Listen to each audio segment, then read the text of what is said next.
hit it and put it down. Don't throw it. Call this public meeting to order. I pledge allegiance to the flag of the United States of America and to the republic for which it stands, one nation, under God, indivisible, with liberty and justice for all. Please remain standing for a moment of silent reflection for our servicemen and women throughout the world and also for those who have passed away in our community.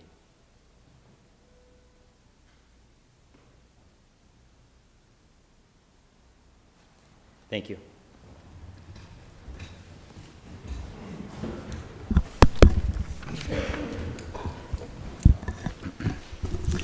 Roll call, please. Mr. Rogan? Here. Mr. McAndrew? Present. Dr. Rothschild? Here. Mr. Donahue? Here. Mr. Gahn? Here. Mrs. Reed, please dispense with the reading of the minutes. Third order, 3A Tax Assessor's Results Report for hearing date held December 11, 2019. 3B Controller's Report for the month ending November 30, 2019. 3C check received in the amount of $1,250 from the Polish National Church, which is payment in lieu of taxes. 3D City of Scranton, December 31, 2019 audit, January, February 2020 audit work paper list. 3E minutes of the Scranton Firefighters Pension Commission meeting held November 20, 2019. 3F minutes of the non-uniform Municipal Pension Board meeting held November 20, 2019. 3G minutes of the Scranton Police Pension Commission meeting held November 20, 2019. 3H minutes of the Composite Pension Board meeting held November 20, 2019. 3I agenda for the non-uniform Municipal Pension Board meeting held December 18, 2019. 3J minutes of the Scranton Sewer Authority Board of Directors meeting held October 17, 2019. 3K check received in the amount of $200,000 from the University of Scranton, which is payment in lieu of taxes.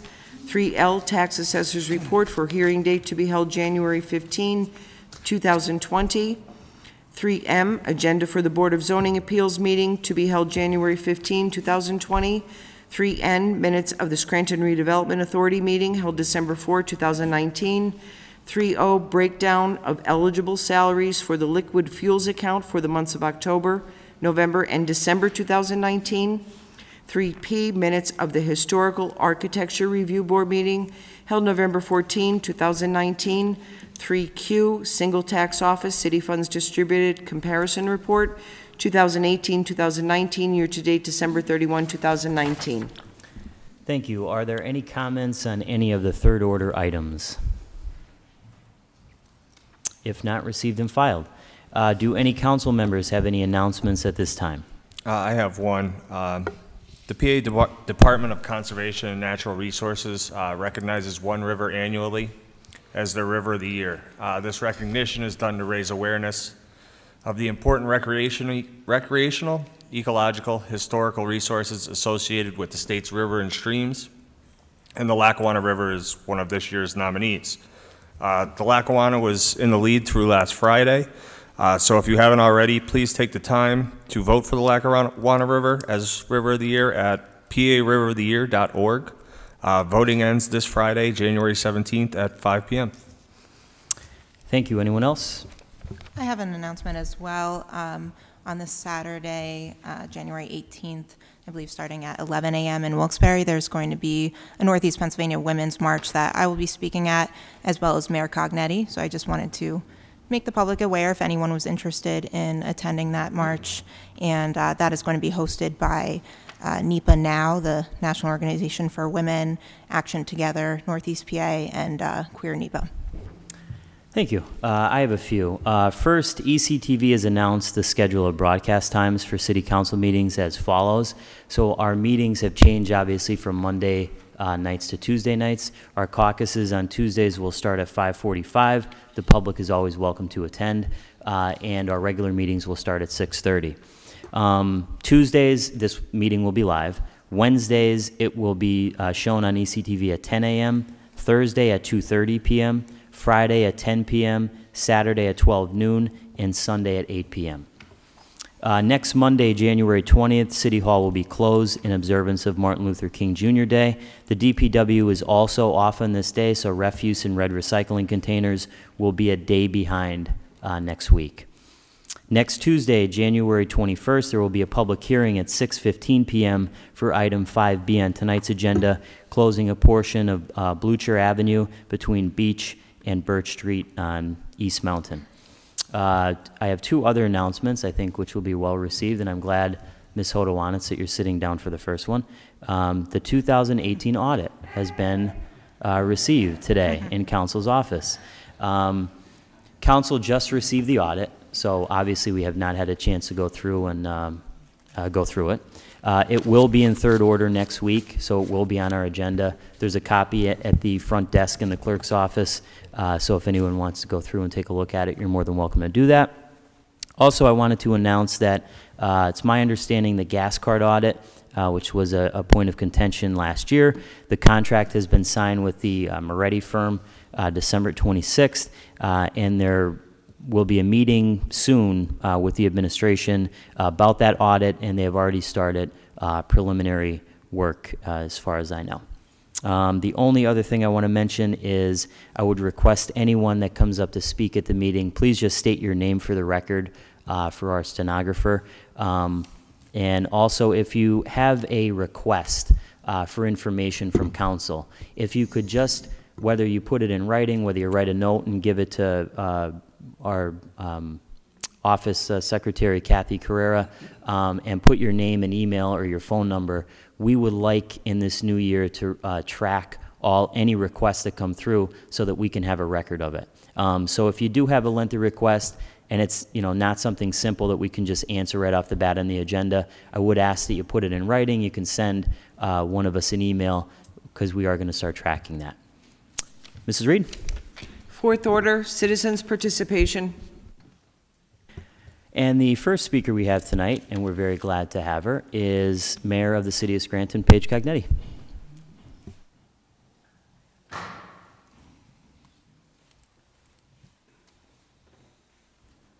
Good evening. Good evening. I just wanted to come to the first council meeting that I'm here for as mayor to say hello, and that I am so excited to work with all of you. And to you all there, thank you for being here on a cold Tuesday night. I'm always impressed at how many people come to these meetings. Having been at the school district, sometimes there were a lot of people and sometimes there were almost no people. The fact that we have a community that is so dedicated to this city, that comes week in and week out and cares, means a lot, I know, to me and everyone here. I think it helps keep everyone on their toes. I know that council is always on their toes. I certainly am already on my toes. And hope that by being here on a regular basis, certainly not every week, I will be here when I can be here. And especially, I was talking with Council President Gahan last week, things like budget season, I'd certainly want myself and my staff to be here and engaged as we go through the substance of things like the budget process. So hoping to be much more openly communicating with the public and with council than maybe recent history. And I do have to say that Mayor Evans has already started that train in the last 6 months, so I'm following on his good work. But I'm very excited to meet with all of you, both in public and as we've had conversations leading into these things. I do want to address just the Act 511 council that we hired. It certainly was not my preference that the first kind of official act that myself and Controller John Murray did was emergency declaration to not have a formal bidding process. That is certainly not ideal, but our hands were tied. We did not have time. The appeal was due today. And I think that anyone who knows enough about this city, cares enough about this city to be in this room, knows that we just could not appeal. We would have a $5 million liability right off the bat. That as much as cleaning as we have done in City Hall and in my office, we have not found $50 million in any cupboards. My team was in the office on Saturday cleaning, and I did ask if they'd found anything behind the vents or something, but there's not $50 million there. Pardon? Okay, I'll try. Well, then next Saturday we'll try for that. But it was just something that we had to do, unfortunately. So it's, you know, we're confident that the council that we have hired will do an excellent job. And it's unfortunate that was necessary, but I do feel confident in at least the council and that the process will be off to the right start. And it might be a long appeal, but it's really important that we got that in. I believe it was filed yesterday, is that right? So it was filed yesterday. And you know, any other issues that come up, we just sent out some guidance to the press today about interacting with our office. We're going to try to be as responsive as possible, also process oriented. So in the same way that Council President Gahan said, trying to track things in our administration, we're trying to track requests via email as much as possible, both so that we are on track and that it's easy for you all to know if you have requests for information, what our system looks like, what our processes look like, what our communications look like. So we're trying to implement these processes now so that we can do as much with you on the front end, so we're proactive about our communications. Let's see, any other issues that have come up that you'd like me to address? As far as I'm concerned, I think that was it. I just want to say I appreciate you coming tonight and addressing council and addressing the public, and I look forward to working with you over the next 2 years. Yeah, well, I look forward to seeing you guys all again. It's nice after all the campaigning and everything to have everybody here on the dais. So congratulations to you all, and thanks to everyone who comes, and I hope to see you again very soon. Thanks. Thank you, Mayor. Thank you. The next speaker is Mary Jo Sheridan.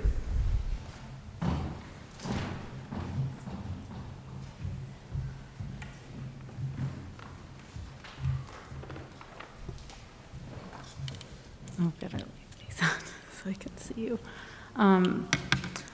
My name is Mary Jo Sheridan. I live, do I have to give my street address? No, you signed in with it. I don't Okay, okay. I'm the new chairwoman of the City of Scranton's Ethics Board. And first I wanted to say Happy New Year and congratulations to this new council and all of its members, Mayor Cognetti and Controller Murray. I have a brief update on the Ethics Board. This update contains 1 request and 2 questions. I did submit a written version of it. I tweaked it a little, made some corrections, and added a few comments based on the news about the selection of the attorneys for 511. So we currently have 4 sitting members, and the 5th member, a mayoral appointment, is due to be filled soon. We hope to have a fully seated board in the near future.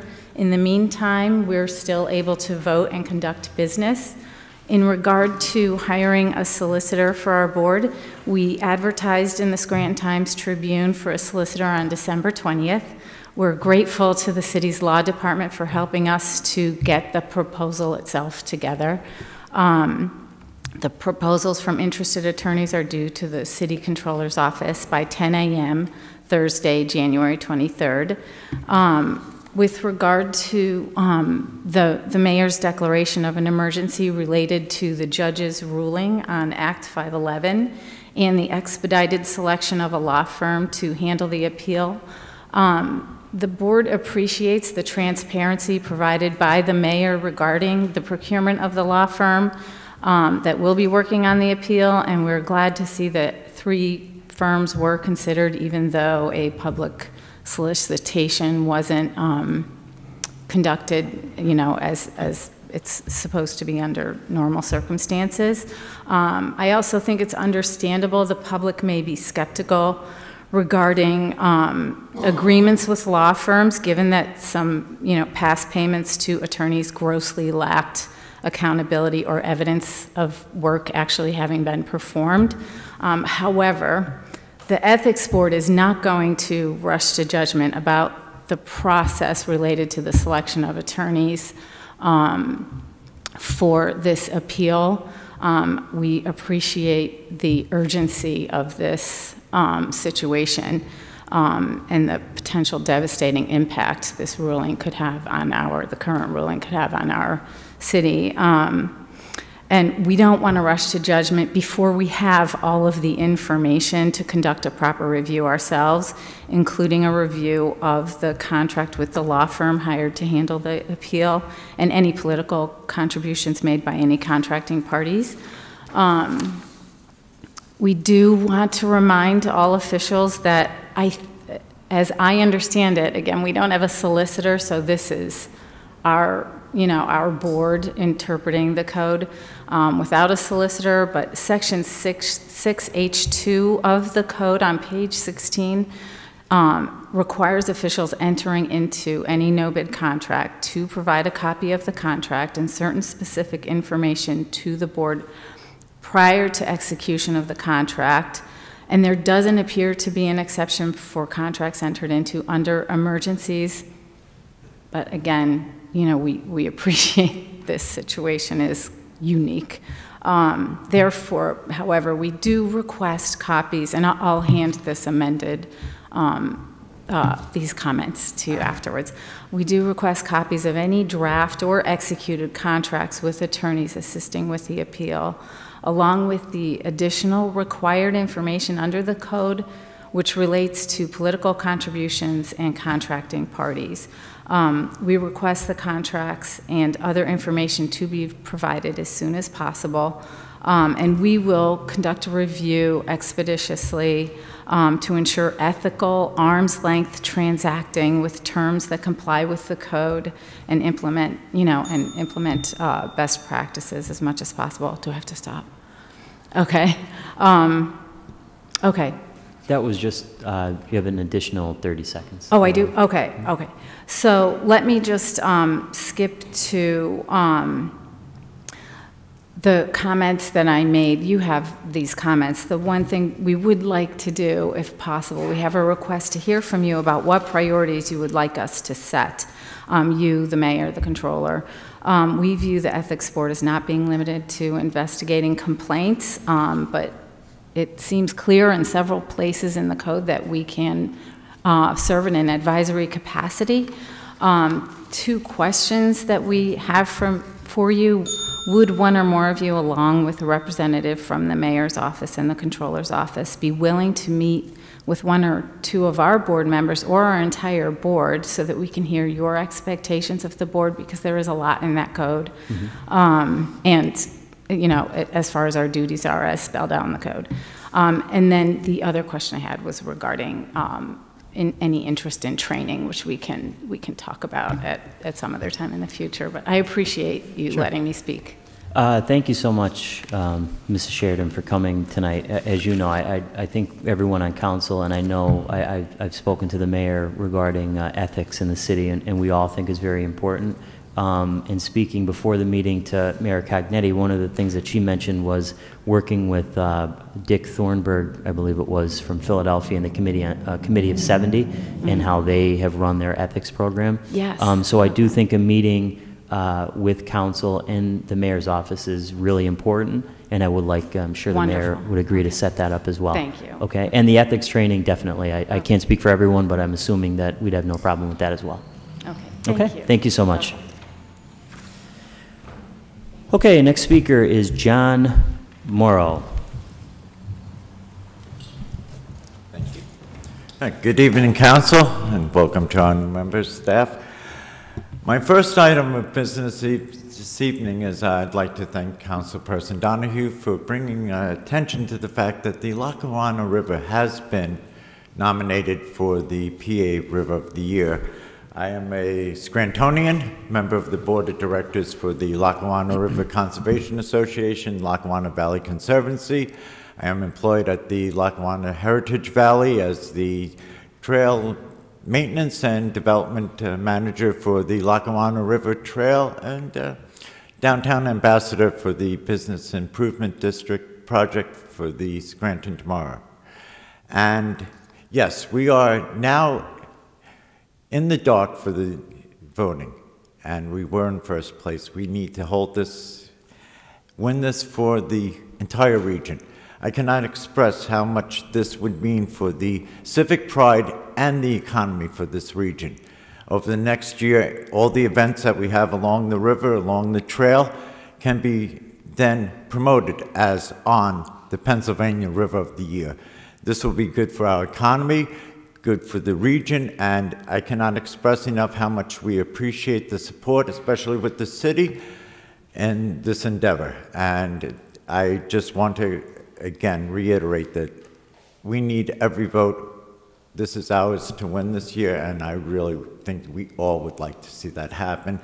So again, if you could go to PARiveroftheyear.org and vote for the Lackawanna River, and this will in fact give a $10,000 grant to the Lackawanna River Conservation Association so that we can continue our work.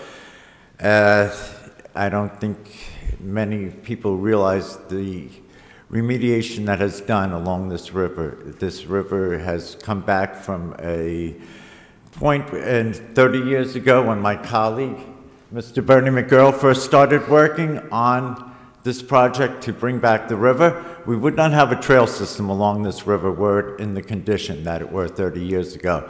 And I think that every vote for this River of the Year distinction will be an acknowledgement of that work, the wonderful trail system, all the great events that we have along the trail year long, whether it be all these benefit runs that are assisting with so many charities in the region, the Shiva Fest, River Fest that are major fundraisers for the LRCA. We have a wonderful bike tour with the Heritage Valley up in Carbondale. These events are important for our community, and I really think that the support that we have experienced over the years and hopefully in the future, our collaborations with the city have been so beneficial for us as a community and as a people here in Lackawanna County, Scranton. So, one of those wonderful events will be held this Saturday, January 18th. We have our Shiva Fest, which is a kayak run down the river up at Parker Street to Sweeney's Beach, which are both LRCA facilities that are administered in association with the city, and we appreciate all the efforts that have been put in to put these events together, to have these facilities. Sweeney's Beach is a wonderful facility that people need to come down and appreciate and enjoy. We've got some wonderful river access. We have nice events along the year. We are dog friendly, so please come down and enjoy. I'm sure your dog will appreciate it. So again, this Saturday, we have the Shiva Fest. We launch at noon up at Parker Street, and we then will have the landing at Sweeney's Beach. Again, this year, the Backyard Ale House has been kind enough to host our thaw party from 2 to 5. If you are not up for getting out on the river in the cold, you can at least come down and join us. We have some drinks, some food, great community, wonderful people, and this is a wonderful community event. We have many events along the river and the trail all year, so I really appreciate the council, the city's support over the years, and we look forward to continued support in the future. Thank you so much. Thank you, Mr. Murrow, for your all of your work. Thank you for your work with the river and all the things that you and Mr. McGurl do for the community. Thank you.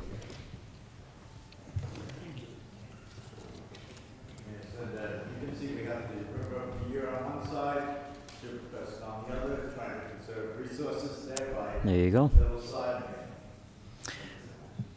Thank you all. Thank you. Have a good night. All right, the next speaker is John Bravo.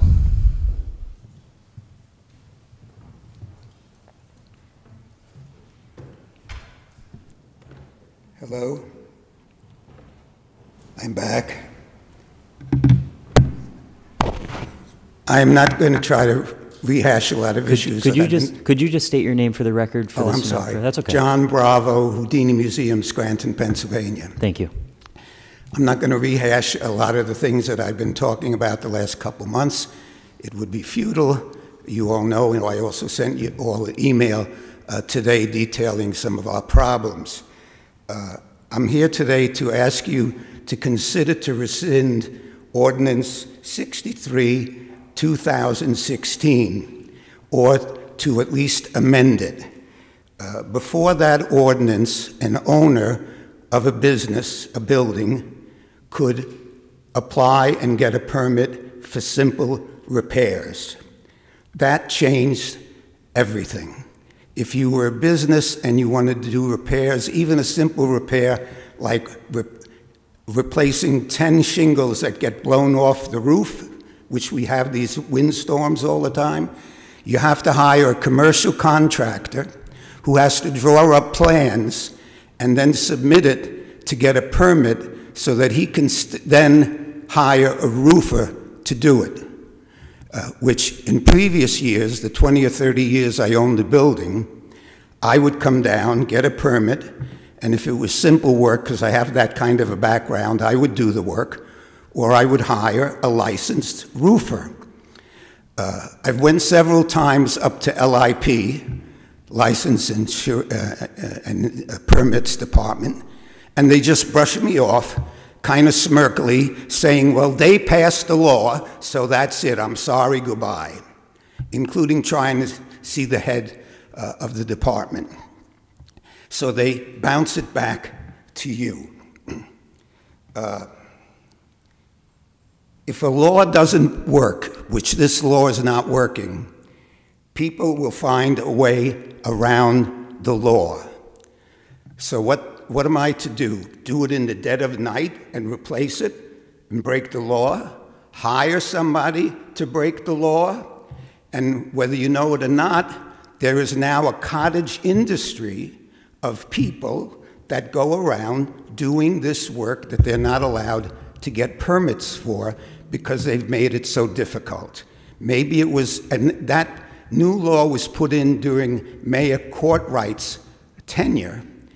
And the reason I think it was put in, he may have even pushed it through, was to make it impossible or very difficult for businesses to get permits, because that's where the money is, and that's where he was getting his bribes from businesses that could not get permits. So it goes underground, and what I think you should do is rescind that ordinance or adjust it, and I'd be glad to talk with anybody about it. And because it's bad for the city, they don't get the permit money that they're losing because a lot of these people, like I say, are doing the work without permits, and it's bad for the citizens because they don't get the benefit of that money. I can answer any other questions or will field any comments. Sure. So we spoke before the meeting, Mr. Bravo. I want to thank you for coming to the meeting again. And what we had spoken about before the meeting, and I'm going to ask Mrs. Reed to schedule a meeting between myself, you, and Mr. Oleski, the Director of Licensing and Inspections, and let's put everything on the table and try to help you out. The thing is, as long as this ordinance is in effect, right. If this happens again, let's say 2 shingles blow off the roof, it's going to cost me $5,000 to get a commercial contractor. By the way, they refuse to take the job. And most construction workers, if you talk to them, they don't even want to work in Scranton anymore because it's so difficult to deal with the city. And I think it's primary that particular ordinance. So I think somebody should take a look at it. Okay, well, I'll set up a meeting between the 3 of us and we'll figure it out. Okay? Thank you. Thank you so much. The next speaker is Thomas Coyne. And, I'm sorry, Mrs. Reed, can you just make a note to schedule a meeting with Mr. Bravo, myself, and Mr. Oleski if possible? Thank you. Thomas Coyne from Manuka. Thank you. Thank you for hearing me, council persons. First, in reviewing the council's webpage, I was able to review and see a document called "A Better Know a Budget Presentation" on your current webpage. This is for a 2014 budget. I think you might want to update that since it's a PowerPoint for 2014. Second, I understand the city, though unconfirmed, and as I heard today, plans to an appeal for the Rule 511 decision. If the city is not planning on modifying the 2020 collections to reflect the court's decision while on appeal, it would only be prudent and in the best fiduciary action for the city to put all continuing collected revenue in dispute going forward, just for the argued excessive collections into a city escrow account to shield the city from even a larger obligation to repay from 2020 and beyond, should the city fail its appeal.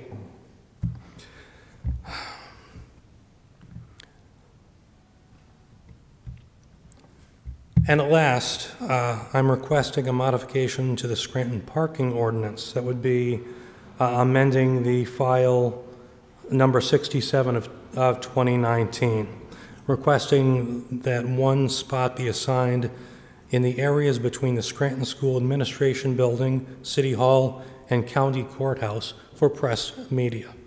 Also, that an exception be made to instruct the ABM Parking Service Office, former Scranton Parking Authority, to allow free parking of press media vehicles in public metered spaces for properly placarded vehicles for the maximum allowed time.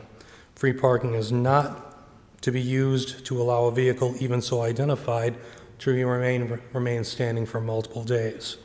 Vehicle media should be identified by external markings, a dashboard placard, or a state-issued license plate. I believe Mr. McAndrew would be the person who would need to review this, as it has public safety, as it deals with signage. I'd like to put forward the proposed amendment at this point.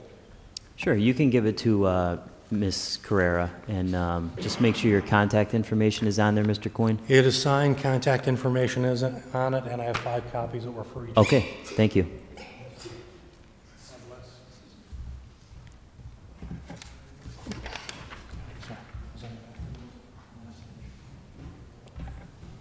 Thank you for your time. Thank you very much. Have a good night. God bless. Bless you. The next speaker is Les Spindler.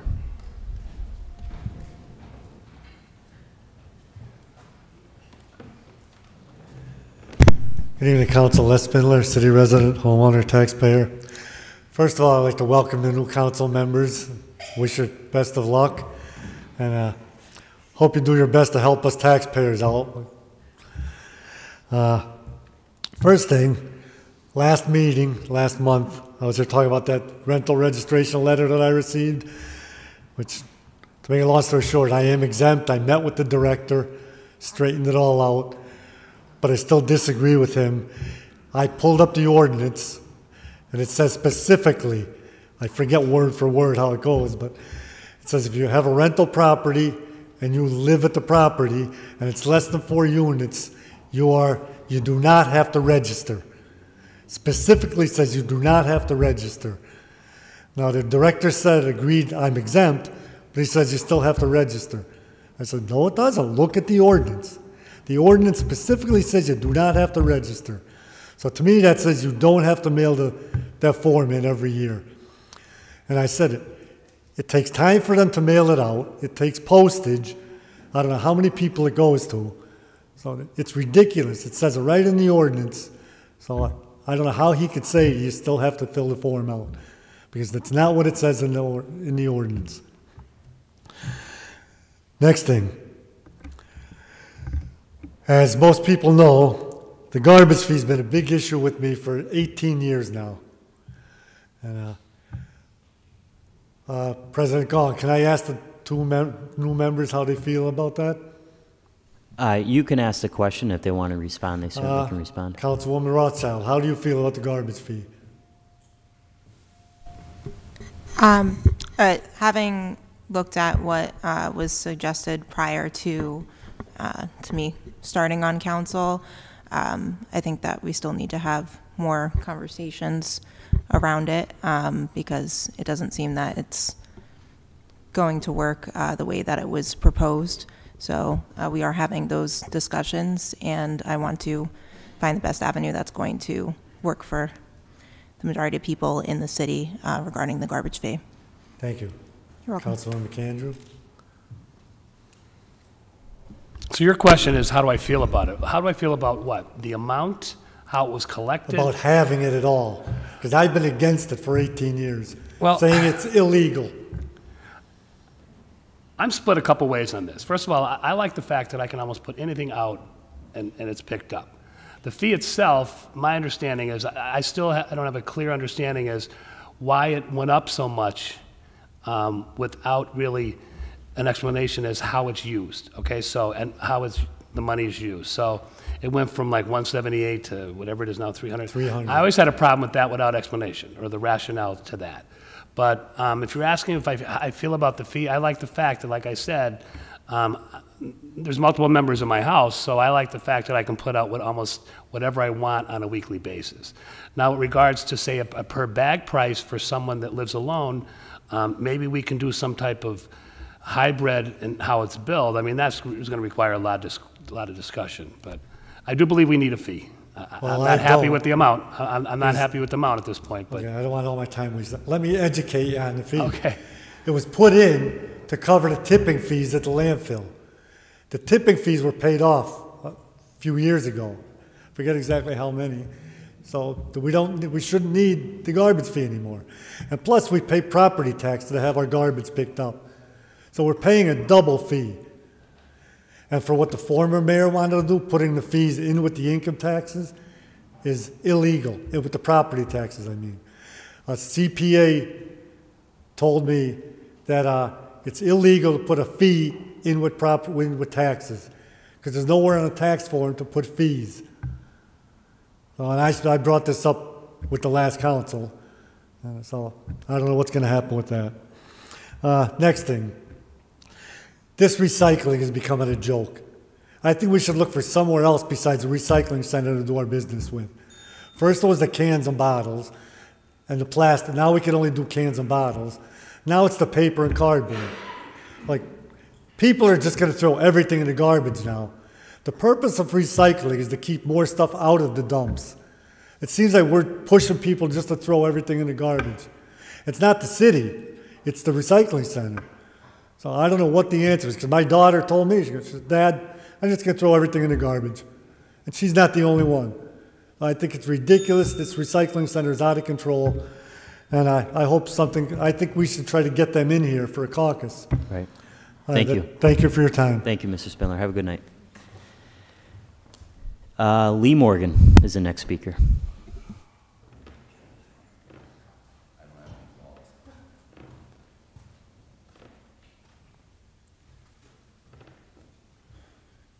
Good evening, Council.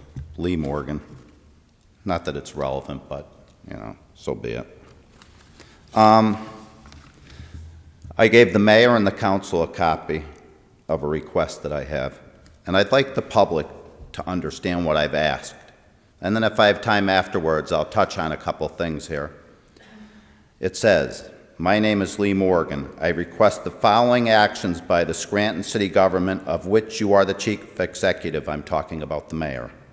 In your campaign, you talked of making the right decisions for the residents of the city of Scranton. You promised an honest, responsive city government with the corruption of the past to be placed behind the city, and a new day and a new dawn of legitimate government directed with the best interest of city residents having standing. And the requests I have are: 1, I request that Scranton city government reopen the city budget and make the necessary cuts to fall in line with the loss of 511 tax revenue, if only while the city pursues an appeal of Judge Gibbons' ruling. The harm the city will do to its residents if it loses the appeal will be catastrophic for the city, although I believe the city will judge shop the court against the best interest of the city's residents, as they are overtaxed at this time. The second request I made: I request the city of Scranton initiate legal action against the state of Pennsylvania, as they have inadequately funded the Scranton School District over an extended period of time. The city of Scranton has an obligation to ensure its children receive a quality education. I also would request that the Scranton School District would join in this litigation. The closure of 4 public elementary schools is unacceptable, and all children in Scranton should have access to pre-K curriculum. The state constitution states the General Assembly shall provide for the maintenance and support of a thorough and efficient system of public education to serve the needs of the Commonwealth. That's the Constitution. This may be a case of first impression, but the children of the city deserve a quality public education, and it is not only the responsibility of the Scranton School District, but also the responsibility of the city of Scranton, where these children reside. And the last request I have is, I request the city of Scranton abolish the 2.4 wage tax. Not only is it a repressive tax to wage earners, but it is a detriment to redevelopment and rebirth of the city of Scranton. It's time to cut the budget by 30% and make whatever cuts are necessary. Scranton's 2A designation is an impediment to redevelopment of this city. 70,000 people cannot carry this present debt load, and similarly sized cities have a much smaller budget. In closing, I ask this: is it politics over people or people over politics? I await your actions. I also request that the Scranton City Council work with the mayor to implement these necessary changes. Now, the thing I'd like to say here is Mayor Doherty had a great idea too.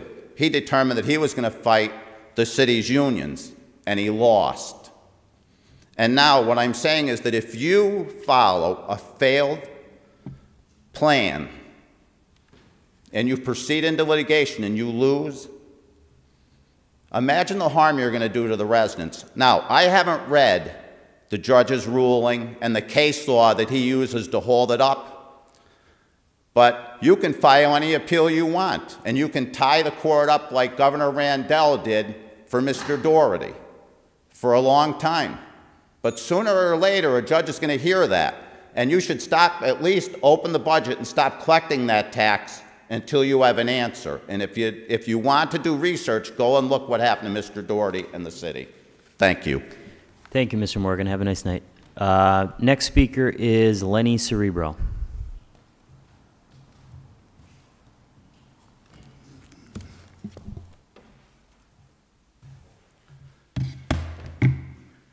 Good evening, Council. Lenny Cerebro, Kaiser Valley flood area resident. First, I want to say congratulations to our new council members and, of course, to the new mayor. Maybe the new members don't know me so well, but I've been coming here for 5 years now, you know, trying to get some relief for the flooding problem that has been going on for well over 20 years now, but I'm only in it for 5 years now, trying to get some relief for the flood. I guess my speech is directed towards the new members and the mayor to try to get something done or to look into it. You know, that in the past, you know, I've gotten help, especially from Mr. Gahan, but nobody ever gets any answers back. They call DPW, they call the engineers, you know, all the power people, and we even came up with 2 years ago, you know, we had maps of all the flooded, all the drainage system in the area, that it would be a cheap fix to open up a pipe that they closed off for no reason at all a number of years ago. And whatever happened to that? We were supposed to find out. They were supposed to do something about it, and it just disappeared. Like every excuse I've heard. I met with the old mayor in his office. I met with engineers, came up, other council members. You know, we just keep getting blown off. The other neighbors just have simply given up after 20 years. I'm in it for 5 years, so I got 15 more years into trying to fight this flooding problem. You know, I don't understand why nobody wants to do anything about it.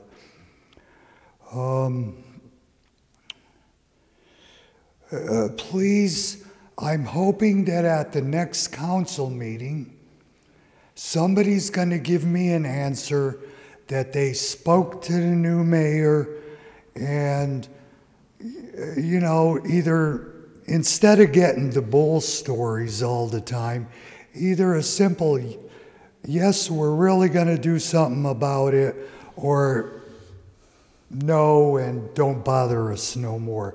That would be a better answer than hearing, you know, well, we put in a letter to DPW and we put in a letter to the mayor's office and they haven't gotten back to us yet. And this has been going on, just what I'm saying, at least for me fighting this for about 5 years now. You know, instead of the same old, yeah, we're looking into it, you know. I mean, you know, I've been so patient to get some kind of an answer, you know, and it's not just me, it's the other neighbors too. You know, being retired now, I have more time on my hands, but other people have to work and they have lives and stuff, you know. That to keep coming here and asking for the same thing and keeping getting blown off and all the bull stories that we're going to look into it, you know. So I'm hoping at the next meeting I get some kind of a reply that's not going to be the same old.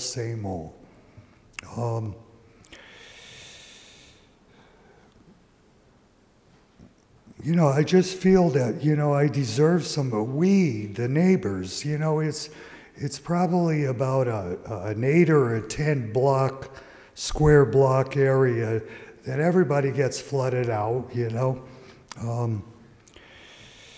Okay, so now you know me, and maybe you could look into this and just get the story from other council members, you know, that there's got to be something that could be done. And like I said, that cheap fix we came up with never came to be, you know, that everybody agreed, yeah, that's a great idea. Have a good evening. What side of Kaiser Avenue are you speaking of? The exact from location? Kaiser Avenue down towards, you know, I actually live off of Lafayette, right off of Kaiser Avenue, 2 blocks. Sure. It's a low-lying area right there, and all the neighbors have gone through, you know, major flooding over the years. I mean, thank God that this year has been pretty easy, but all it takes is the moderate rain, you know, for people's cellars to get filled up, you know. It doesn't take a real heavy rain, but, you know, in the really bad storms, it's a nightmare up there, you know. Mr. Cerebro, thank you for coming. Just to kind of end the conversation, it was my understanding with the outgoing administration that, I could be wrong on this, but I remember they were going to put an RFP out or an RFQ to have a company come in and do an analysis of that area in which you live. See, I remember hearing that too, but whatever came of it. Right. Now, I haven't had a conversation yet with the new mayor and the new administration on this specific issue. Councilman Donahue is the new chairperson for the Committee on Public Works. I know he is going to do that. There was also grant money, I think, that the city received or we put out for in the Briggs Street area. So I know that they were going to address it. Councilman Donahue will get you an update on that, and hopefully we'll have it next week. Yeah, I think we got something. I have to go back and look, but since our last meeting, something came through in our mail that something was going out with regards to putting in a new pipe from Briggs Street to Kaiser Creek, but I'll go back and look at that in the morning tomorrow, and I'll get back to you by the end of the week. See, and the way I understand it too, they're supposed to be doing more development on the north-south road there, right near where I live. And that's going to be more drainage problems too, so. Right. Okay. Any help is appreciated, thanks. Thank you very much. Have a good night. Thank you, sir, for coming up to retell your story and to inform myself and Mr. McAndrew of your issue. I appreciate it. I know floods could really be devastating to homes, and I appreciate you being persistent and standing up for yourself and your neighbors. And I think it's something that certainly can be revisited with the new mayoral administration. So thank you very much. Thank you. Thank you. Next speaker is Joan Hodowanitz.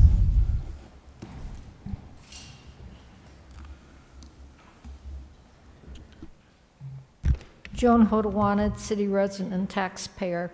I too want to welcome the new members of City Council, Dr. Rothschild and Councilman McAndrew. I hope you don't regret having come here, as you'll see some of the antics over the years. And I'm also extremely happy to hear that the audit is done.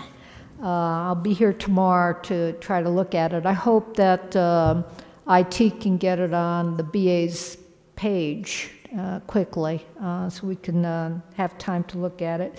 Be interesting to see what it says about litigation. What it said last year was absolutely nothing. Excuse me. Speaking of the audit, and this 5-page Who Shot John from Kohansky and their timeline that you had in third order. Having looked at this, I'm curious, are you going to retain Rainey and Rainey, or is somebody going to look at their contract and see if we can exit that? I think if this was the private sector, they'd be out on their hiney tonight. Yeah. We actually requested that, and I did ask Mrs. Reed before we came in, as we were walking out of council chambers, if we got a copy of that contract yet, and we haven't. So okay, hopefully well, we get that this yeah. week, and just to see if there's any parameters in there. I mean, they were hired, what, 4 or 5 years ago? And I remember it was Wayne Evans who told me many years ago that the intent was for them to train the people up in the BA's office so they would understand how to prepare data for the auditor when he came in. And obviously that hasn't happened. Maybe they need to train themselves. But here's an option. If you have to have a company, I think you need someone else, but maybe a better path would be to contact the University of Scranton, where they teach government accounting, and as part of their payment in lieu of taxes, get them down here and let them train the people upstairs. It's a win-win. The people would have an extra skill, and we would be ready for auditing. Just a suggestion. Another question, what is the status of the city's MS4 permit? So we did, I was actually going to address this in fifth order. We did receive something back. Let me see. We received the MS4 inspection report. There were 7 violations noted in the report. What I'm going to request tonight, and what I requested in 2019, was an update on everything. Stormwater, MS4. It's not really clear from this inspection report. I did have a meeting with the administration on Friday, and they said that they would provide that. So. Okay. Did the business administrator adjust the maximum campaign contribution limits on January 1st as required by the city's ethics code? And if so, did he provide the amounts to you in writing, you as council president, as also required by the ethics code? We have not received anything yet. It's probably something we should notify the new business administrator. When I was on the ethics board, I did send a letter to the BA saying, this is coming up, you need to be prepared to do this, because it's only done once every 4 years. Right. And you'll have another election intervening. You need to get that done. I was surprised about the emergency declaration for the Act 511 Emergency Council, and I was expecting to see something on the agenda tonight, like an emergency certificate and a kind of like a retroactive approval. I didn't see anything on the agenda tonight. Can you at least tell us who was hired? So Stevens and Lee was hired. We received a memo from the administration kind of detailing the whole process that they went through to hire Stevens and Lee. It's my understanding that next week we will have on our agenda that contract, approving that contract. Am I right in that, Solicitor Hayes? President Gahn, that's correct. I met with the city solicitor this afternoon, who reported to us that Stevenson Lee was awarded the contract, and that we would be receiving legislation for next council meeting to ratify that contract. Okay. And if in fifth order you could each give your opinion on whether or not the 2020 budget should be reopened. I agree with Lee Morgan. If nothing else, the whole Act 511 issue should give us pause, and we need the leadership to say what you're going to do about Judge Gibbons' order and why. And but I too think that the budget was very flexible, as you recall from last year, and I think you need to take a very tight look at it. It needs to be reopened. Thank you. Thank you very much. Have a nice night. Last speaker on the sign-in list is Marie Schumacher.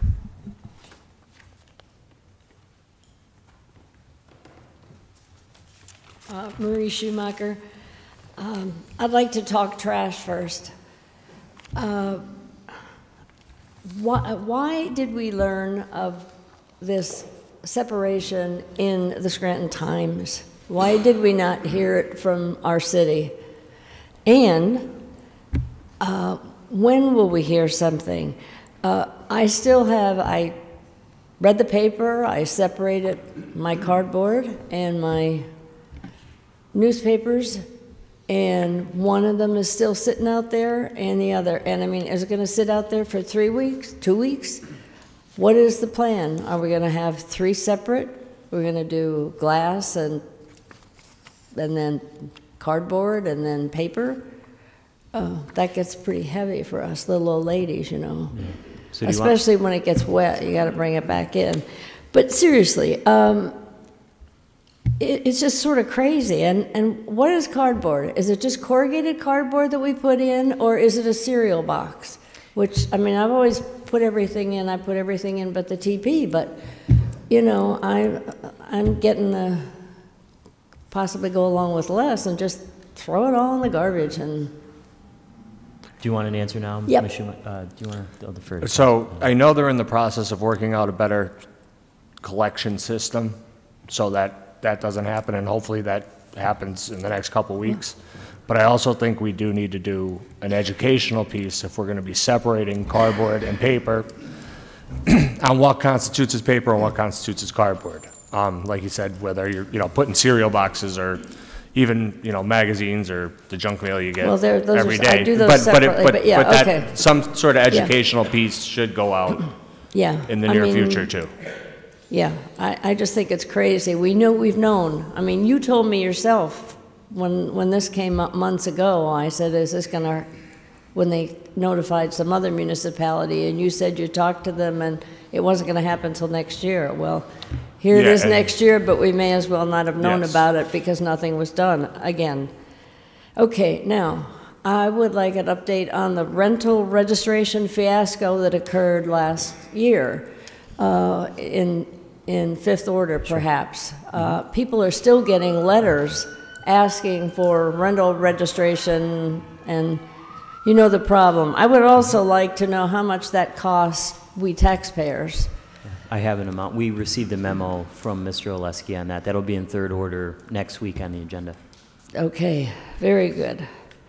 Now, on this 511 emergency, I think that is a massive insult to our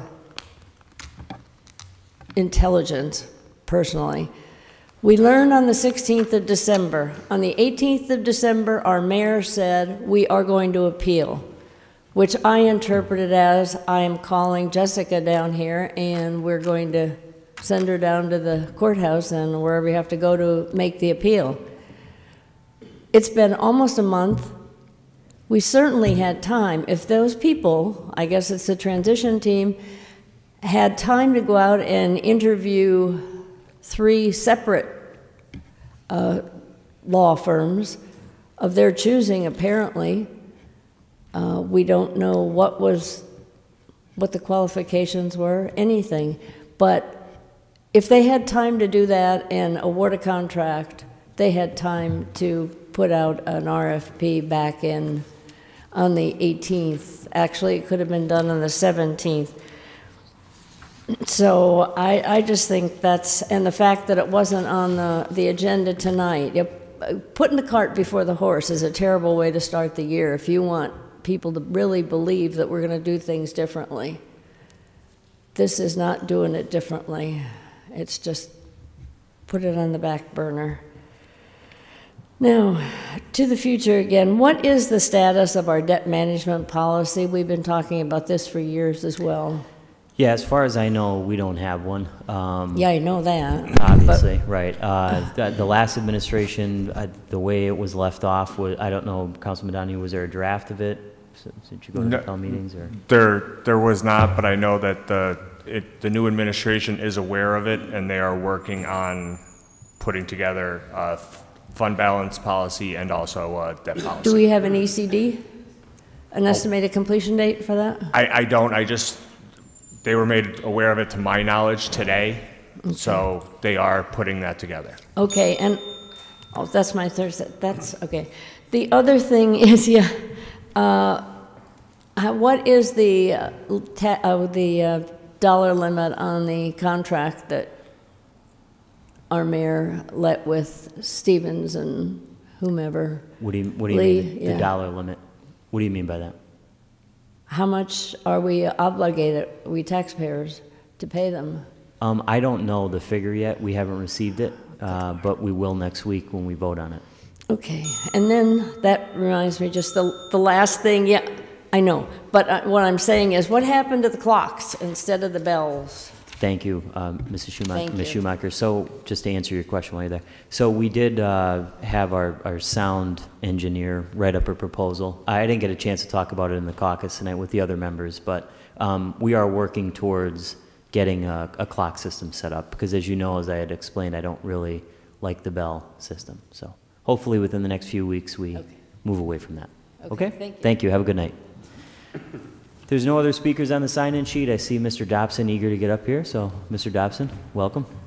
Dave Dobson, resident, taxpayer. Okay, welcome, new winning candidates or council members. And we have a new mayor. I've seen her here tonight.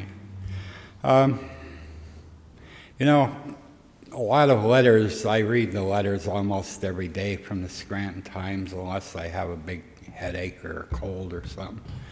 And I wish people from outside the area would refrain from criticism.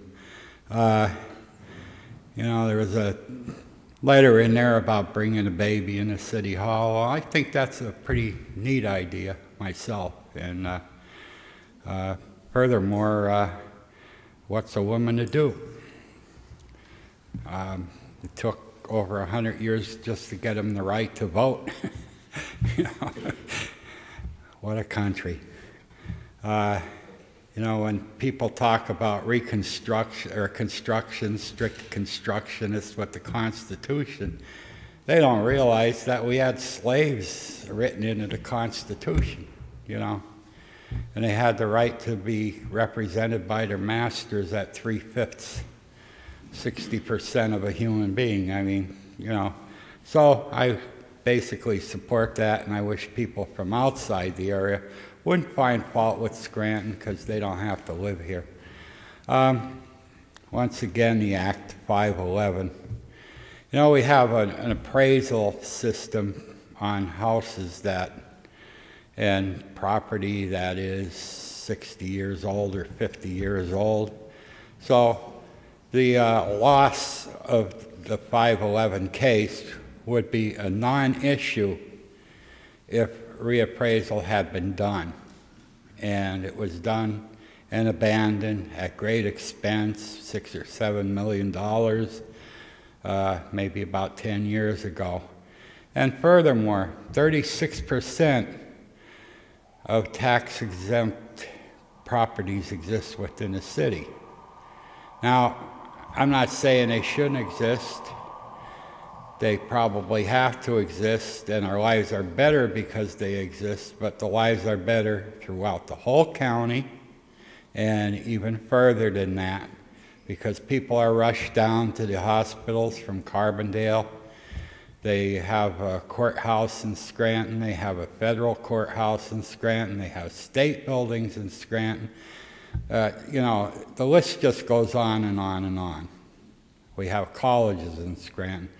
So the point is, now we have a monkey wrench thrown in our gearbox with a bunch of libertarian ideologues.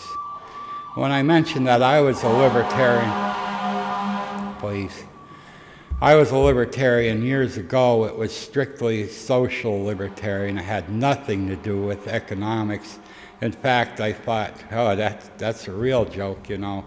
We're going to wean everybody off of Social Security. I mean, send Granny back out to work, you lazy Granny. But it will increase the taxes within Scranton either way. If we don't have the reappraisal and we don't get the 511 tax back, or we pay a little extra on the taxes. And now, trash. I think personally we should let go of the study group on trash removal. Forget about pay to throw. Forget about it. I lived in probably a dozen, almost, I think it was 9 different towns, and they all had pay to throw, and people didn't pay, and they threw it wherever they could. And in a lot of cases, they threw it our way. We had police at our front door screaming at my wife. She was out of a job at the time, and she was home, and we had just moved in. And we had a police officer and the mayor of this small town screaming in their face about the trash, because the lady upstairs, who had about 60 bags of garbage laying down there, told the mayor and the town policeman that it was our trash. And people with higher millage, people with a higher value property will pay much more than $300 a year if you start figuring that all in. So thank you. I'll be back next week, like bad news. Have a good night. Thank you, Mr. Dobson. Have a nice night. Is there anyone else that would like to speak? Hi, Norma Jeffries, city resident, and welcome to the new council as we start 2020. And I wasn't prepared. I always say this, I think, and I sit here and I listen to the people speak, and one of the concerns that I had was addressed partially with our recycling, and I'm a great advocate of recycling. So I just follow the rules that are told to us, and I did put my trash out. You know, I had my red bin and I had my cardboard. And unfortunately, it was very windy. And I felt bad because by the time the first day went by, I only had 2 pieces of cardboard left. I don't know where the other ones went to. I did go up and down the street looking for them because I do take pride in where I live. I couldn't find them, so maybe the neighbor picked it up and put it with theirs. But by the time the cardboard was picked up, I only had 1 piece of cardboard left. All the rest of it had blown somewhere. So I started to think, I said, well, what are we going to do next time that we can't control the weather? That's something we cannot control. So I'm thinking, okay, I think I need a bin for my cardboard and a bin for my paper. So I did, I talked with one of my friends about it. She says, Norma, she says, I called down there, there's no red bins available. She said, so that's not going to work. Well, I thought, well, it has to, they have to do something to help us out. Are we supposed to wrap it up with cord so it doesn't blow all over? Or, so along with that, Councilman Donahue said you're going to put an education piece together. I'm hoping that's a part of it. Yeah. I'm going to make that suggestion, but I did get a couple questions about the bins too, because I've gotten a couple calls of saying, you know, people wanted to put one in paper and one and cardboard in another. Right. From what I was told, there was an order was put in for them. The factory that makes the bins was shut down or something, but hopefully in the next few weeks, we should have the bins in. And I think that should help a lot with our concerns about keeping our paper and cardboard separate and the weather conditions, which we have no control over. Okay, that's my thing for tonight. Thank you. Thank you, Ms. Jeffries. Have a nice night. Anyone else who would like to speak tonight? Mrs. Reed? Fifth order, 5A motions. And Mr. Rogan, do you have any motions or comments? Yes, just a couple brief comments. First, I'd like to thank Mayor Cognetti for coming to our caucus and our meeting tonight. Looking forward to working with her and hoping to have an open dialogue on a number of issues. I'd also like to thank her and commend her with her cabinet picks. It would have been very easy for a new mayor to come in here and just say, I'm cleaning house, I'm getting rid of everyone, whether they do a good job or not, because I'm new. And we've seen that happen with previous administrations in the past. So I do want to commend her and her transition team for keeping many key employees that have done a great job through various administrations over the last few years. So that's something I think that is very good. On the other side, the emergency certificate for the no bid contract for the 511 appeal, I do have some serious concerns. I do think our caucus today was very helpful. I've been on council a long time, believe it or not, longer than everyone else on the board combined. This is the first time I've ever seen an emergency certificate for legal services. When the city lost the case at the time, Mayor Evans was mayor, and I remember talking with him quite a number of times during this period about the status of the appeal. And at the time, Mayor Evans relayed to me that the appeal's ready, we just have to run it down to be filed. What changed between then and now, I'm uncertain on. Obviously, an emergency to prepare the appeal to file it, I would fully support. I think everyone would. There's no question that the city has to appeal the case. As far as picking a law firm for a case that may last many years and may cost, I think will cost, hundreds of thousands of dollars in legal fees without a bidding process, I think is something that should be revisited. If it is the idea of strictly for the filing of the appeal, which has been done, again, I support that. That's an emergency. Nobody is saying that the city should not appeal the case. What I do think should happen, though, is that it is put out to bid and all these other firms are given an opportunity to put in on it. Again, it's unfortunately the city's history with lawsuits and court proceedings is not a good one. The arbitration award for our city police and fire dragged out in the courts through years. Cost the city millions of dollars just in the court award, and then the legal fees were astronomical. I know there was a question about if there's a cap. I don't believe there is. I think these type of contracts are typically a dollar amount, so it would be X amount per hour. I do know from the memo that we received that was negotiated, and it does sound like the rate may be favorable compared to the other, I don't want to say bidders, but the two other firms that were interviewed. There's a lot of legal firms out there.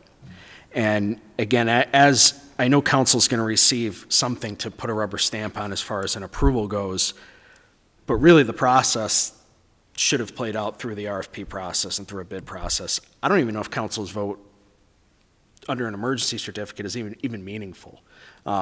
Typically when you see an emergency certificate used is we have a massive snowstorm that comes in, the DPW can't handle it, the mayor calls up whatever company, they put people in. I've never seen an emergency certificate come to council for approval on a contract. Legislation emergency certificates we get all the time to pass legislation through one reading, but I've never seen it used in this manner. Again, it had to be filed. There's no question about that.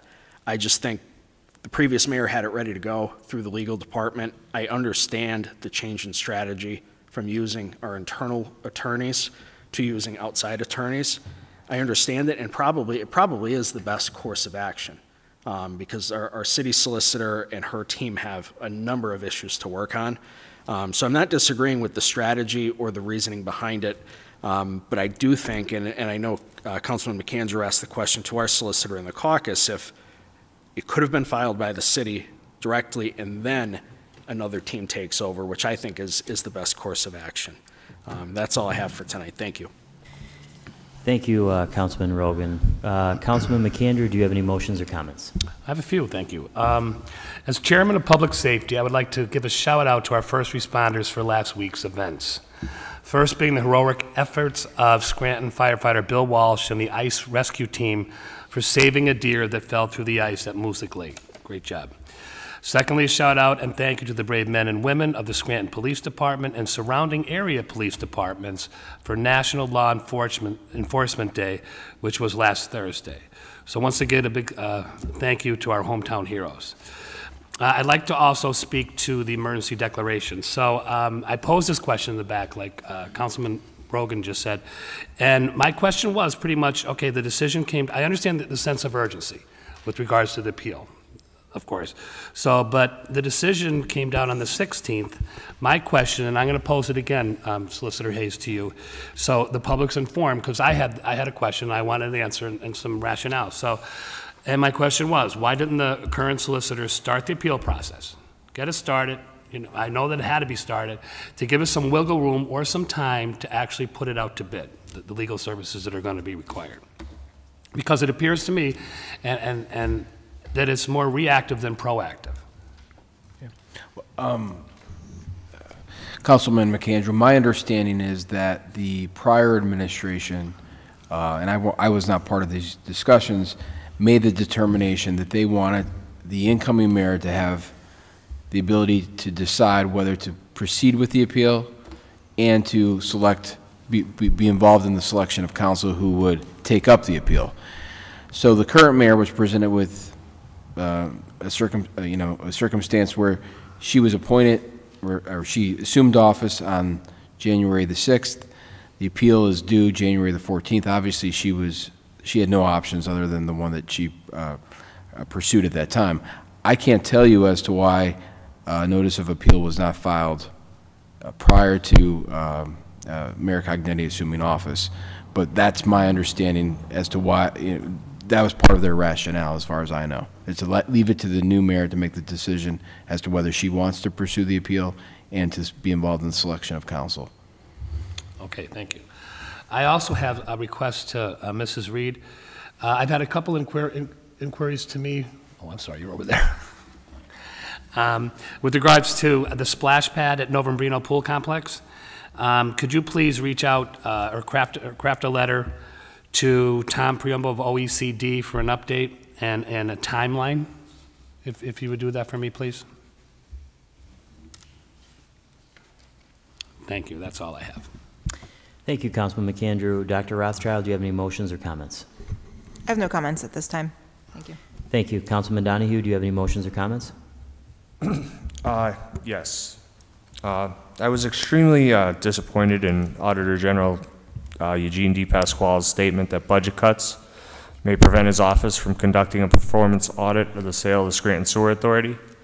After the Sewer Authority Board finally invited the AG to come in and perform the audit, 2 years ago, the Auditor General issued a statement supporting a bill that would give his office the power to independently audit municipal authorities, in which he stated that if he was given that power, the first municipal authority he would audit would be Scranton. So if he thought it was that important 2 years ago, what has changed in the last 2 years? I agree with Councilman Gahan's statements that were in the paper along with the article, that this audit can finally put this issue to bed by providing answers to residents of the city. And it could also provide a guide to municipal authorities across the state who are in discussions to do the same thing that we did. So therefore, I'd like to make a motion for council to send a letter to the Auditor General to urge him to find the resources necessary to finally perform this audit. There's a motion on the floor. Is there a second? Second. On the question? I'd like to say something on the question. As a school director, I embrace the Auditor General audits that were conducted. I embrace the findings and recommendations.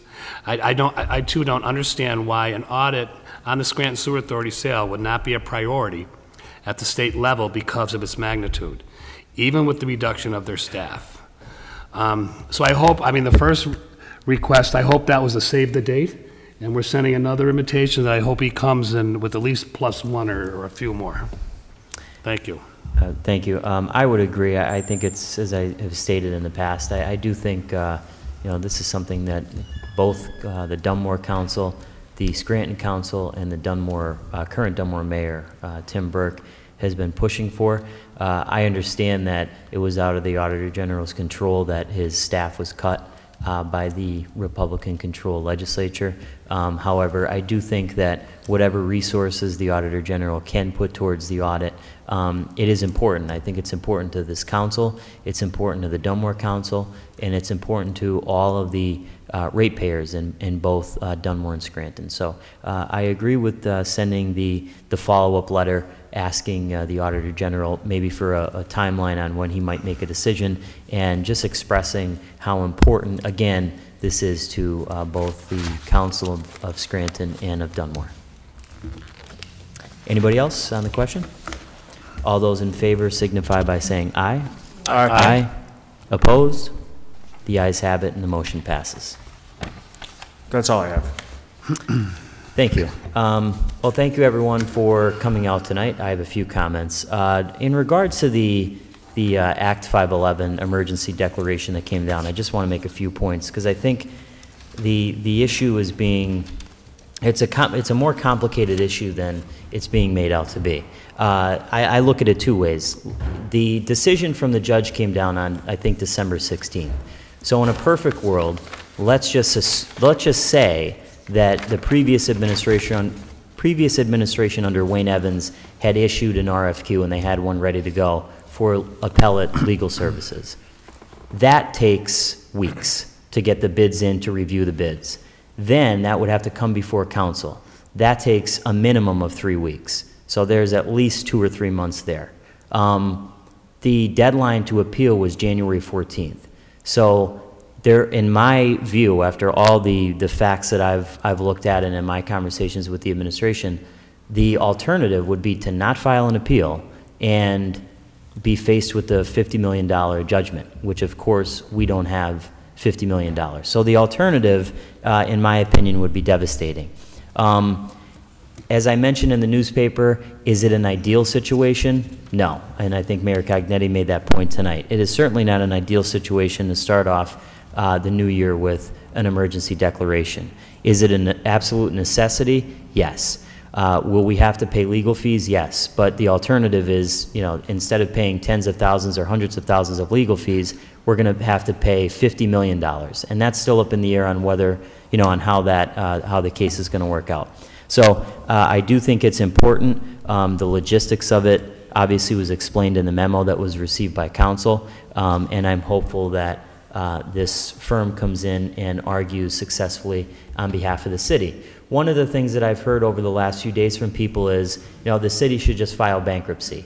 Again, this issue is not as simple as the city filing bankruptcy. There's a process that has to be followed. If for some reason this judgment or the appeal didn't work in the city's favor, you don't just go into bankruptcy. You have to go into receivership first. We're exiting, by all accounts, Act 47 in the summer. So again, this is a very complicated issue, and I feel very comfortable having this law firm with Judge Vanaski, who was an appeals judge, on the team to argue this case. So that's all I have to say on the Act 511 declaration. Just want to check through a few things that are left over from 2019. So I had the opportunity to speak earlier this afternoon to Director of Licensing and Inspections, Tom Oleski. And one of the questions that I had asked him was regarding Barry Iset. Barry Iset is a company that the city hired to go in the Licensing and Inspections office and basically perform an assessment. What's working, what's not working, and make recommendations. I was concerned to find out that the director has not had any contact with Barry Iset yet. I know in the past council has requested updates from this company. So Mrs. Reed, if you can get in contact with the administration and Barry Iset and find out exactly what is going on with the contract. The contract was signed months ago, so I believe that work should have started. So if you could find out exactly what's going on with that. As in regards to the recycling several people have brought it up to me over the last few months, and Ms. Schumacher, you brought it up tonight. I think in terms of communication with the public, the honest answer is the city dropped the ball. I think moving forward, and I'm hopeful with this new administration, that people are apprised of exactly what's going on. As it was delineated in the newspaper quite clearly, the city knew about this months and months and months ago. So there's some kind of disconnect between, you know, the departments and the administration getting the information out to the public. So as Councilman Donahue reiterated tonight, I think that is being worked on, and we should see a plan hopefully quickly, because people have questions. One of the things that I've brought up before that I think is a good idea, and I have talked in the past to Mayor Cognetti about it, is using different avenues of, for communication with residents. We talked here for the last 2 years about See, Click, Fix, a program that would track requests that come in from the public. I think the city should use social media more. There are several people on Facebook and Twitter and Instagram. So I do think that there's a lot of ways that the city can improve communications, and I'm really hopeful that that's going to take place under this new administration. As I mentioned at the top of the meeting, one of the issues that was, you know, present at this at council meetings for months and months and months was the Gasguard audit. As I stated, it's my understanding that the contract was signed December 26th. The firm, Moretti, has requested a meeting apparently with the mayor and administration and the controller's office, and it's my understanding that they've already started to compile information and start the audit. So Mrs. Reed, I would just appreciate it if you could send something to Moretti asking them to keep council updated on their progress and what the timeline looks like, because I know several of us are interested in that. As I mentioned also at the top of the meeting, the 2018 audit we finally received. I would like, Mrs. Reed, if you could send correspondence on my behalf, as I had asked in 2019, asking that an exit conference be held with the auditors, with the business administrator in a public caucus, so that we can start that as a regular occurrence. And I believed, and I've always said that that should have happened in the past, but it never did. So I think to gain an understanding of the audit, any findings, I haven't looked through it yet because we just received it today, but I think that is a good idea. Council received a December 17th, 2019 letter addressed to Dave Bolzoni from the Department of Environmental Protection regarding the Stafford Meadowbrook Flood Protection Project. Mrs. Reed, if you can please get in touch with Mr. Gallagher and fill Councilman Donahue in on this as well. There were several issues with the project. It was found to be minimally acceptable by DEP. So if we could find out what the work schedule is for this project, and I'd also like to know when they're going to reassess their current maintenance plan and implement measures that will keep the project operational and protect its integrity. So if we could send that out this week, I'd appreciate it. Also, Mr. Coyne came tonight. I know the last time you were here, Mr. Coyne, you had posed a question regarding our IT department. That letter was sent on December 20th, 2019. With the transition, it may have fallen through the cracks. So, Mrs. Reed, we didn't receive a response yet, but if we could send that again and ask for a response no later than the end of business Friday of next week. We also, council requests December 20th, a meeting with Rainey & Rainey, which is the audit prep firm that works with the city. Mrs. Reed, if you could please send a letter directly to Rainey & Rainey and copy the new business administrator on it, asking for a meeting caucus as soon as possible to discuss the issues that occurred with the development and the finishing of the 2018 audit. I know this is something that Councilwoman Dempsey was on and talked about often, and I think it's important that we don't let this go and we get answers as to exactly what occurred. I know there's two sides to every story, so I'd like to make sure that's out in the open. As I mentioned to, I can't remember if it was Ms. Hodowanitz or Ms. Schumacher, we did receive an MS4 inspection report, and there were 7 violations noted in the compliance inspection report. I would like, Mrs. Reed, if you could get in touch with Mr. King, our city planner, and Mr. Gallagher, and ask them what the status of the MS4 permit application exactly is. I know the way we left it off in 2019 was there was a 10-day extension. And I also requested Friday in my meeting with the administration that council is updated by Hubert, Rowland, and Grubik, the company that was working on stormwater measures with the city, that they be brought in for a caucus since we did sign the contract with them, and that they give us an update. I think it's important. It's the next big issue that the city's going to face, and I would like to be ahead of the curve there so that everyone is on the same page. One of the things, Councilwoman Dempsey sent a letter back in either at the end of October or early November asking how many signed ethics code acknowledgments were outstanding from city employees and what, if anything, the administration would do if they were not signed. As far as I know, we did not receive any response from the previous administration on that letter. Mrs. Reed, if you could please send that letter out again on my behalf and ask that a response be provided no later than the end of business Friday of next week. I'd also like to request a copy of the RFP or RFQ that the city put out for health insurance services with Millennium administrators. Again, going back to Councilwoman Dempsey, she had brought up several concerns regarding healthcare costs with the city. We received an email on Monday, December 16th regarding healthcare costs that the city had incurred to date. We were at $17.2 million. And as Councilwoman Dempsey stated at that time, something must be done on these costs and done soon. In her words, the costs were outrageous and unmanaged in her review. I would like to request, as Councilwoman Dempsey did, at least a quarterly analysis from Millennium administrators, what they're recommending, whether it be quarterly, short-term, long-term, to control or reduce these healthcare costs. I think it's one of the big issues that the city has faced in the past and that we're going to face moving into the future. So we need to stay on top of that. I requested on November 20th of 2019 a letter to be sent out to the former fire chief regarding emergency management, the emergency management plan. I had posed several questions regarding the copy of the emergency management multi-year training plan, copy of pertinent plan documents, exercises related to relevance hazards and threats.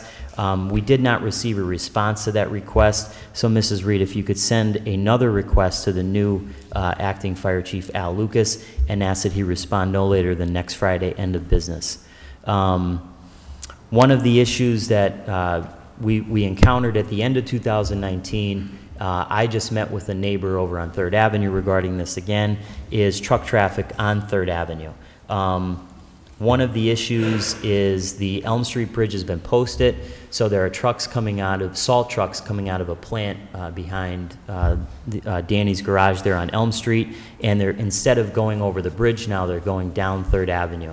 So needless to say, this is a residential area. There's a lot of homes on the street, young families and elderly people, and it's been a major disruption to their lives. So I met last night with one of the neighbors who's kind of leading the charge over there, and City Engineer John Postage also met with us. So I am going to ask Mrs. Reed if you could send correspondence to Mr. Postage asking for a formal review of this situation and asking for his opinion in writing on whether or not traffic can be redirected off of 3rd Avenue onto Railroad Avenue, and they can take a right down Broadway Street. That's kind of one of the solutions that was discussed. Again, I think a lot of things here have to be hashed out, one of which may be the possible repeal or amendment of an ordinance, file of council number 29 from 1995, which prohibited truck traffic in the Bellevue area on several streets. So we may, if we go that route, depending on what comes back from the city engineer's office, we may have to repeal or amend the ordinance from 1995. So I'd like you to look at it, and Solicitor Hayes, when you get a chance. And as I stated, meeting with the gentleman yesterday and Mr. Postage, and speaking to the neighbors. In fact, I had, I don't know, 3 or 4 missed calls today, or they called the office from 3rd Avenue. It is an issue, so I would like that to be addressed. Also, late this afternoon, and I sent an email to Mrs. Reed, I received a call from a resident in the 600 block of North Main Avenue. This resident explained that there is a field behind her home off of Powderly Court that is literally sinking into the ground. The holes have become so bad that it's consuming trees and other debris nearby. This resident and other residents are concerned that the sinking ground is moving towards their homes off of Main Avenue. So I asked Mrs. Reed if she would send something, official correspondence to the DPW to assess the situation. The neighbors are unsure if the land off of Powderly Court is in fact owned by the city or someone else. Nevertheless, the situation, in their opinion, is so dangerous that it warrants immediate attention from city officials. And the last thing I'll end with tonight is the rental registration issue that Ms. Schumacher brought up. So there is a lengthy memo, Ms. Schumacher, that, and I'm sure others are interested, that Mr. Oleski, the Director of Licensing and Inspections, had sent council. We received it January 3rd, 2020. It was written, dated December 29, 2019. He goes on to explain how the whole debacle and fiasco, as you put it, happened. To answer one of your questions without going through the whole memo here, the cost of postage to send out the delinquent rental registration letters via certified mail and regular U.S. mail was $29,745.50. This will be placed in third order, and it will be on our agenda for next week, so anyone that's interested can take a look at it. In the meantime, if anyone wants a copy of it, that can certainly be accommodated as well. Other than that, I don't have anything, and we can move forward with the meeting. Thank you. 5B for introduction and ordinance closing and vacating a portion of Blucher Avenue between Beach Street and Birch Street. At this time, I'll entertain a motion that item 5B be introduced into its proper committee. So moved. Second. On the question, all those in favor of introduction signify by saying aye. Aye. Aye. Opposed?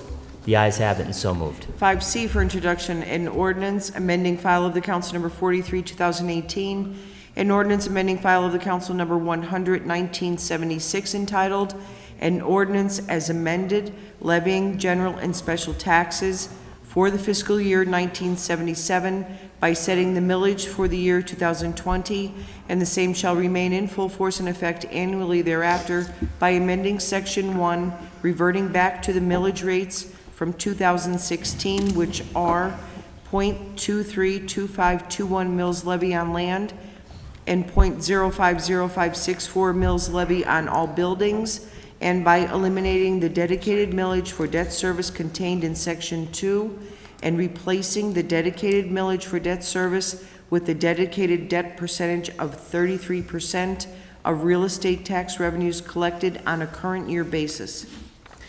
At this time, I'll entertain a motion that item 5C be introduced into its proper committee. So moved. Second.